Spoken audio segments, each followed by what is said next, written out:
Hey, Chris, remember Mad Max? I do remember Mad Max. Do you remember Flintstones? Do you remember The Matrix? I remember Harry Potter. Do you remember? Do you remember Superman? Justice League? I remember Batman. I remember Looney Tunes. I remember Space Ghost. Do you remember the Herculoids? No, I do not. Do you remember the rapists from A Clockwork Orange that are in the movie, but Pepe Le Pew is not? I remember the Flintstones.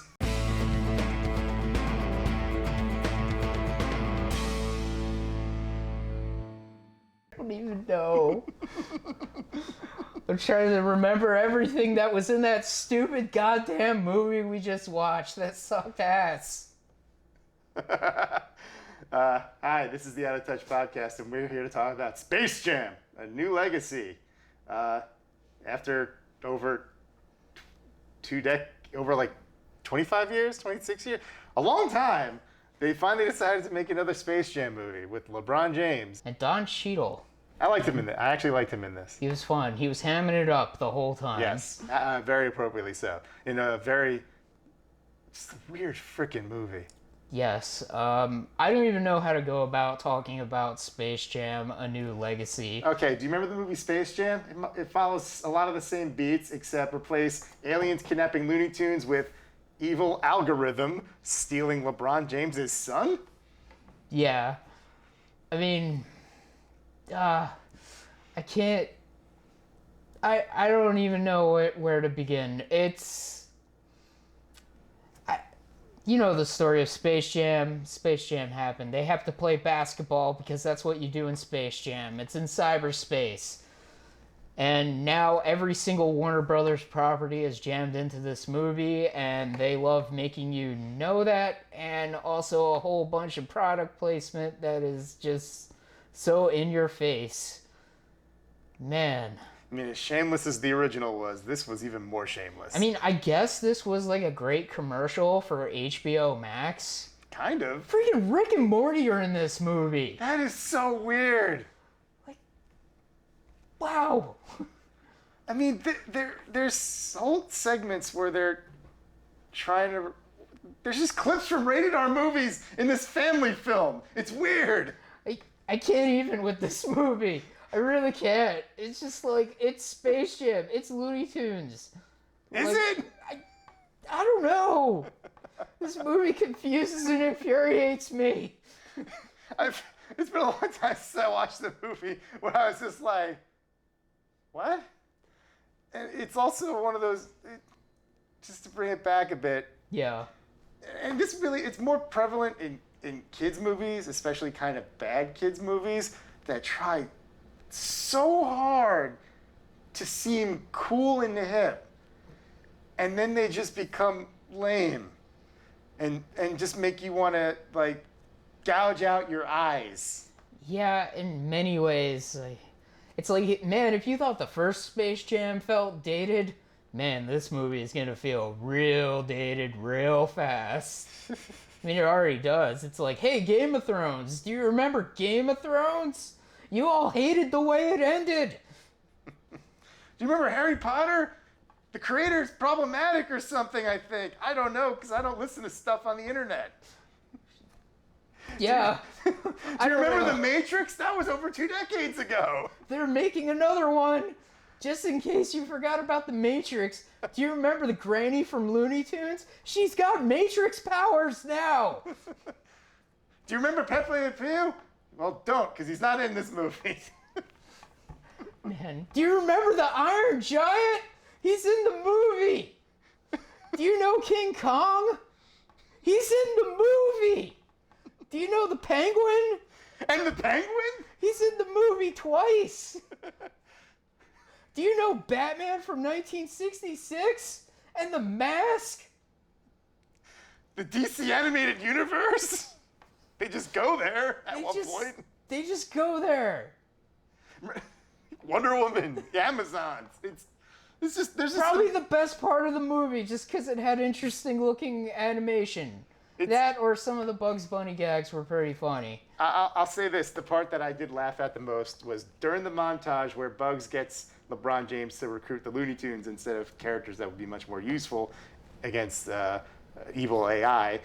They go to the DC world, and it's mostly styled on the DC animated universe from when we were younger. Yeah. And someone's hijacked the train, and it's Daffy Duck trying to pretend to be Superman with Porky Pig, who he's strong-armed to be his Lex Luthor.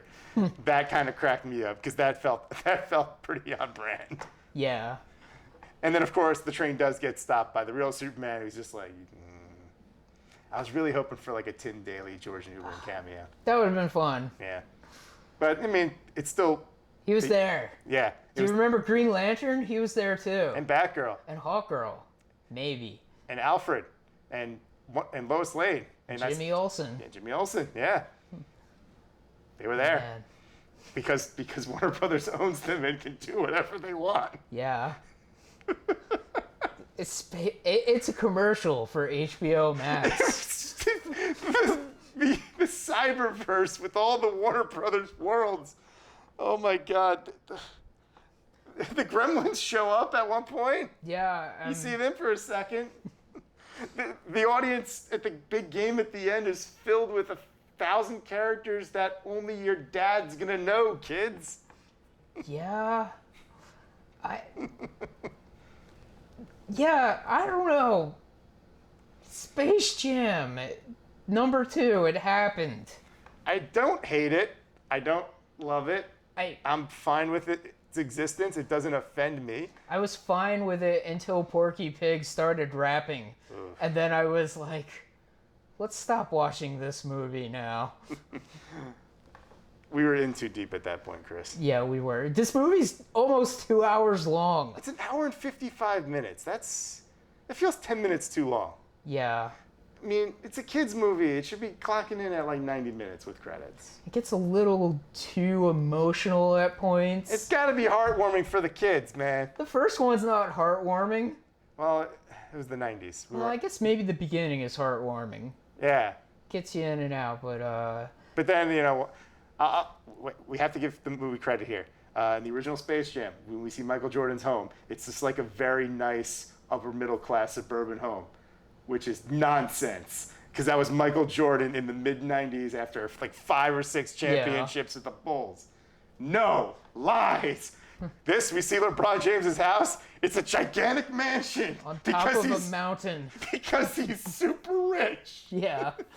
At least they didn't try to make it seem like he lived in the suburbs, because that's ridiculous. He's super fucking rich. Yeah. It at least doesn't hide that. Yeah. I guess like the biggest difference between this Space Jam and the other one is, the other one kind of knew it was like a joke, and it was just like, yeah, we know what we're doing. Bugs Bunny, whatever, Michael Jordan, you know. You know what it is. We're breaking the fourth wall. We're winking at the camera. Like, they do that a little bit, but then there's just also like, it's so much more shameless, I feel. It's weird. Feels kind of soulless. Yeah, and it's crazy saying that because the original one, its existence is spawned from commercials. Yeah. So it's weird. I don't know if it's just nostalgia goggles. I don't know. Well, I guess the original had some, like, actors in it. Like, you had Bill Murray in there. That kind of elevates a lot of things for a lot of people. Yeah, I mean, this one had Don Cheadle as the villain. That's something. And he's doing a really good job. He's really hamming it up. He knew what movie he was in. Yeah. I don't think anyone else knew what movie they were in. That's the problem. Yeah, that's true. I think LeBron did fine. He played the role because he had to be the straight man to the craziness. That's fine. That's good. He did fine with that. But I don't know. There's just something off. I can't put my finger on it. Yeah, I don't know. It's such a bizarre movie, and all the, references, and then the product placement, which is like, we're not stupid. There's product placement in every movie. I think like my favorite product placement of all times is still like Wayne's World, where he has like the Pizza Hut and he just like looks directly at the camera. But like there's a scene where LeBron James falls into the Toon World and he goes into the ground and makes a Nike symbol imprint, and I'm like, really? Michael Jordan was like Mr. Nike, and they didn't do that. Yeah, I mean, he had McDonald's in the movie, and Yeah, but you know what's funny? Food product placement never bothers me because people eat shit like that all the Yeah. time. That never like stands out. It's when they do more blatant stuff, like in Man of Steel, and Lois Lane puts her camera and you make sure the Nikon logo is right in the middle and pushes it towards the camera. I noticed stuff like that. Or Power Rangers 2017, where Rita Repulsa is in Krispy Kreme And they keep just eats a Krispy Kreme donut for some reason. And every other character is saying Krispy Kreme, Krispy Kreme. I mean, that movie might as well have been called like Krispy Kreme presents Power Rangers instead of Saban's Power Rangers. Yeah, seriously. Would have been more honest. Yeah, it's weird too because I remember I was kind of like discussing, you think Lola Bunny's gonna have more to do in this movie? The answer is no. Nope. In fact, I think she has even less to do in this movie. She's got like that intro scene where she's like hanging out with the Amazons and stuff, and then she's just there. Yeah. And like she has dialogue, but it's mostly just transitional. Let's do the thing. Hey, how about this? Because they had a stunt cast her with that Zendaya girl for some reason. I will say, she sounded almost exactly like the original to me, and maybe I'm just like weird, but I was just like, whatever. Nothing like the original. I don't know. She sounded like Lola Bunny to me. She sounded fine. Yeah. But it was also like, that could have been anybody, so why pay her a lot when you could have just hired a voice actress? That's true. Like, all the Looney Tunes should just be done by whoever does their voice currently for the Looney Tunes shorts. Yeah. Like, there's no reason to stunt cast a Looney Tune. They're Looney Tunes. That's true. Yeah. I don't know what else I can say about this movie. It's really weird. I didn't hate it, but it's a weird ride. I mean, a little too long. Yeah, the conceit of the game being more video game based, I thought was least interesting. Yeah. It was something, I guess, to emphasize the cyberspace of it all. You know what it kind of reminded me of? And I've never really watched this movie. I've only watched scenes of it. Kind of reminded me of that Ready Player One movie from a few years ago. I mean, just with all the IP that's kind of just there as window dressing in the background. Plus, like, the whole, like, neon, like, video game-y aesthetic, like, that. That movie kind of had, like, a weird, like, thing like that I've seen in some of the scenes where... Yeah, but this was way more colorful, at least. It was more colorful. Like, I've only seen a little bit of Ready Player One, and... I've only seen the scene that matters. The Gundam scene. Well, that is... Yeah. Actually, there's one other scene that matters in that movie, where they go to The Shining. Oh. That scene's pretty good.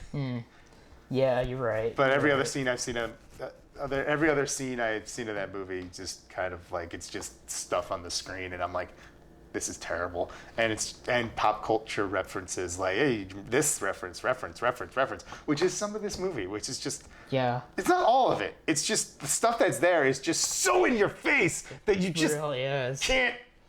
can't stop but think about it. Look at it. Remember the thing, Chris? Yeah. Do you remember? Do you remember it? Oh my god. Do you remember the thing? I remember. The power of product placement compels you. Holy shit. You threw that far. What's up, Doc? Space Jam 2. New Legacy. Go watch it, I guess. This has been a ringing endorsement of a movie that's, generally speaking, kind of fine, but also really stupid. Yeah. Judge it for yourself. Bye.